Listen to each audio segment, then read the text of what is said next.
네, 지난 시간에 예고드렸던 대로 오늘 이슈 시간에는 이 하반기 전망 위해서 문남중 대신증권 수석연구위원과 함께 시간을 좀 마련해 봤습니다. 안녕하십니까? 안녕하세요.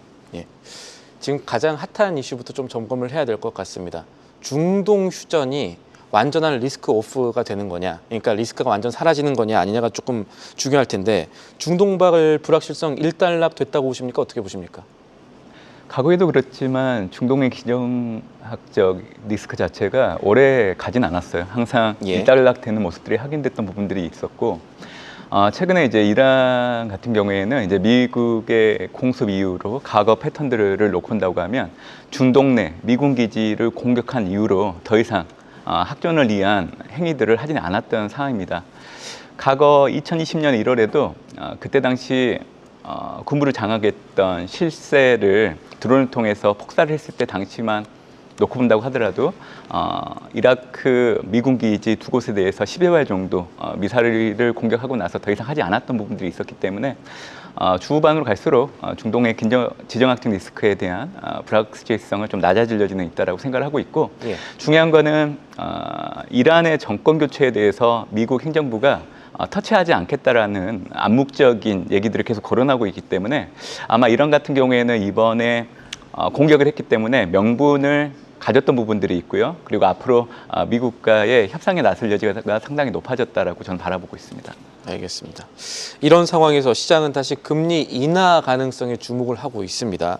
미셸 보먼 비롯해가지고 그동안에 매파로 분류됐던 연준 인사들이 다시 좀 말을 비둘기식으로 금리 인하 필요하다라고 얘기를 하고 있는 것으로 보이는데, 반면 파월 의장은 신중론을 상대적으로 유지를 하고 있습니다. 그래서 위원께서 생각하시는 이 미국의 통화 정책 향방 어떤지도 좀 궁금합니다.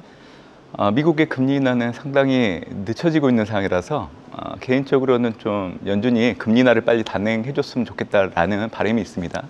중앙은행이 보통 통화 정책을 결정할 때 금리 인상을 중단하는 경우에는 실질 정책 금리, 그러니까 팬데믹 이후에 가장 문제가 됐던 거는 물가 급등이었죠. 이러한 물가 급등을 바로 잡으려고 하면 이제 금리 인상을 하게 되면 가장 효과가 큽니다. 그래서 그때 당시 소비자 물가가 정책금리보다 낮은 게 확인됐기 때문에 2023년도 7월 달 연준이 금리 인상을 중단했던 상황이고요. 지금 같은 경우에는 연준이 금리 인하를 할 수 있는 여건은 이미 조성이 되어 있습니다. 이런 경우에는 이제 실질 중립금리와 실질 정책금리를 놓고 판단하면 되는데, 지금은 실질 중립금리가 1%이고요. 올해 4월 PC를 기준으로 놓고 실질 정책금리를 계산을 하면 2.4% 정도 나옵니다.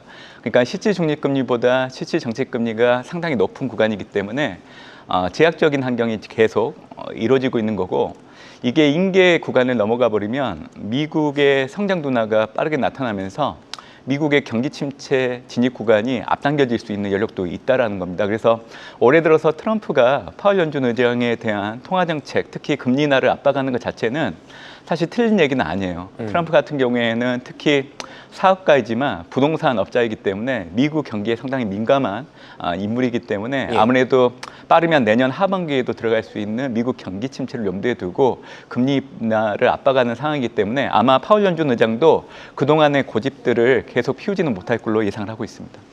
고집을 계속 피우지는 못할 것이다. 알겠습니다.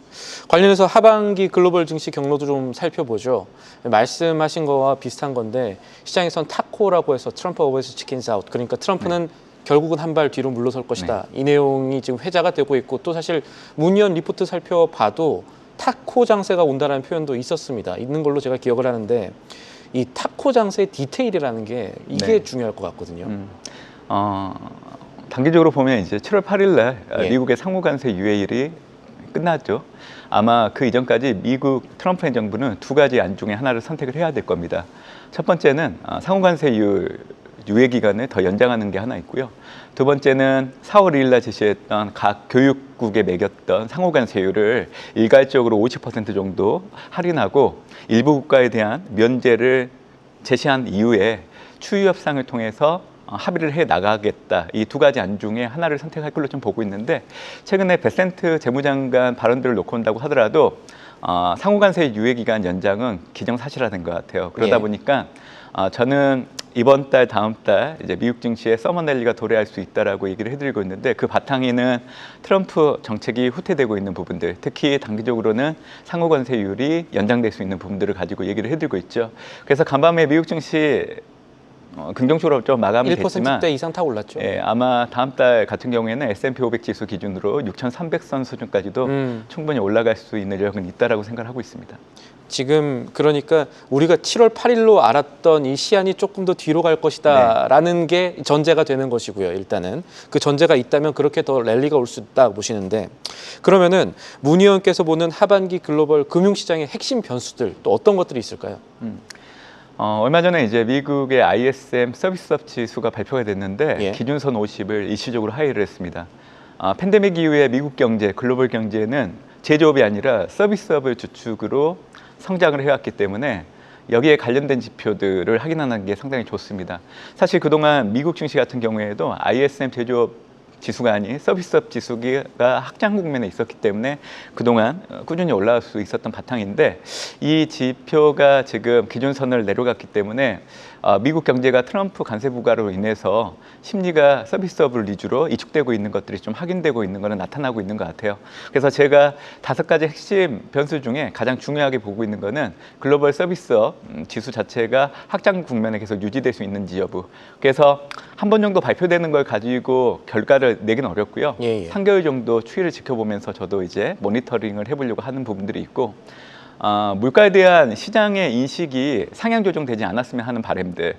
그러니까 물가는 지금 금리 인하기에 접어들었기 때문에 전월보다 올라갈 수도 있고요, 내려가되 미미할 수 있어요. 근데 이거는 자연스러운 메커니즘 하에서 물가가 움직이고 있는 거기 때문에 이걸 가지고 연준의 통화정책, 금리 인하가 연기될 수도 있고 오히려 금리 인상을 할 수 있다라는 일부 의견들이 있는데, 역으로 지금 유가가 좀 계속 낮아진다면 예. 또 다른 시각이 나올 수도 있고요. 맞습니다. 그래서 그런 시각들에 대해서 저는 좀 약간 불편한 부분들이 좀 있어서 얘기를 좀 드리는 부분들이 있고요. 그리고 중앙은행들의 금리 인하에 대한 속도 조절, 이 부분도 상당히 중요하다 생각을 하고 있고, 지정학적 위험 관련해서는 아직 발생은 하진 않았지만 북한 리스크도 분명히 있다고 생각합니다.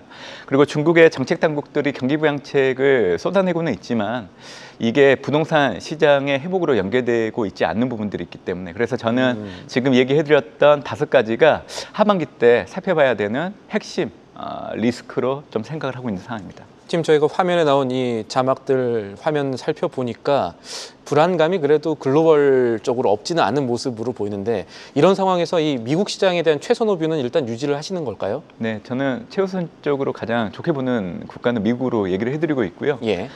여러 가지 이유들도 있지만 일단 미국 경제가 양호합니다.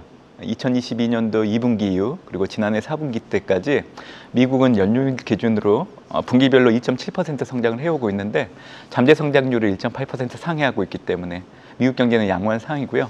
특히 2023년도 10월 이후 미국 증시를 견인하고 있는 핵심 동력 중에 하나, 실적입니다. 예. 올해 연간으로 놓고 본다고 하더라도 전년과 비교했을 때 9.1% 정도 증가할 걸로 좀 보고 있고, 이를 주도하는 게 IT, 커뮤니케이션, 헬스케어. 그리고 이제 연준의 금리 인하는 올해 하반기 동안 최소 2번 정도 각각 25pp씩 해서 금리 인하를 하겠다라는 거를 6월 수령정제 전망을 통해서 암묵적으로 연준이 얘기를 해줬기 때문에 차입 비용 감소에 따른 기업 실적 개선이 더 이루어질 수 있는 부분들. 그래서 저는 올해 연말까지 미국 증시는 올해 2월 초 4월 이런 변동성이 큰 구간들은 이제는 나타나지 않을 걸로 좀 보고 있어요. 그래서 연말까지 꾸준히 올라가는 흐름을 좀 염두에 두고 있기 때문에 저는 올해 4분기 특히 11월 달에 S&P 500 지수 기준으로는 제가 올해 하반기 밴드를 상단을 6,600 제시하고 있지만 6,500 수준까지도 충분히 올라갈 여력은 있다라고 생각을 하고 있는 상황입니다. 시각을 조금만 좁혀보면, 그래서 우리가 뭘 사야 돼 아니면 어떤 섹터에 주목해야 되라는 물음이 지금 뒤따라야 될 것 같거든요. 어떤 부분들을 조금 보십니까? 큰 카테고리로 놓고 본다고 하면 AGI 그리고 양자 컴퓨팅, 그리고 우라늄 원전을 우선시해서 봐야 된다는 얘기를 해드리고 있고요.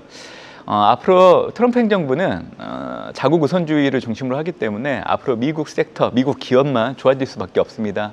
그래서 과거 신흥국이 했던 전통 제조업, 금융규제 완화에 따른 금융산업, 그리고 제가 가장 관심 있게 보고 있는 거는 전략산업인데요. AI 반도체, 바이오 의약품, 그리고 양자 컴퓨팅, 가상자산, 그리고 전기차 다음으로 시장 침투력이 높은 대상을 휴머노이드 로봇으로 보고 있는데 아마 테슬라는 앞으로 주가가 급락하게 된다라고 하면 눈여겨봐야 되는 부분들이 있을 겁니다. 왜냐하면 이제는 전기차가 아니라 휴머노이드 로봇이 테슬라 주가를 견인하는 동력이 될 걸로 좀 보고 있기 때문에 저는 이렇게 세 개 카테고리 내에서 올해 연말까지 긍정적으로 좀 봐야 된다라는 얘기를 좀 드리고 있습니다. 테슬라가 앞으로 떨어진다는 얘기가 아니라 만약에 지금 떨어지게 된다면 다른 경쟁이라든가 그렇죠. 이런 게 올라온다는 말씀으로 저희가 이해를 하고, 또 하나 봐야 될 게 하반기 중국 증시는 비중 축소해야 된다라는 의견 여전히 유지하십니까? 네, 저는 상승할 때마다 비중을 줄여야 된다는 의견을 좀 드리고 있는데 네.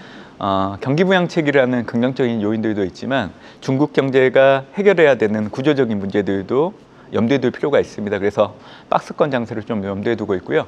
중국 경제는 개혁 개방 이후에 토지와 부동산 정책을 가지고 성장을 해왔던 대표적인 국가이기 때문에 부동산 시장이 회복되지 않는다라고 하면 증시를 긍정적으로 보기는 어렵습니다.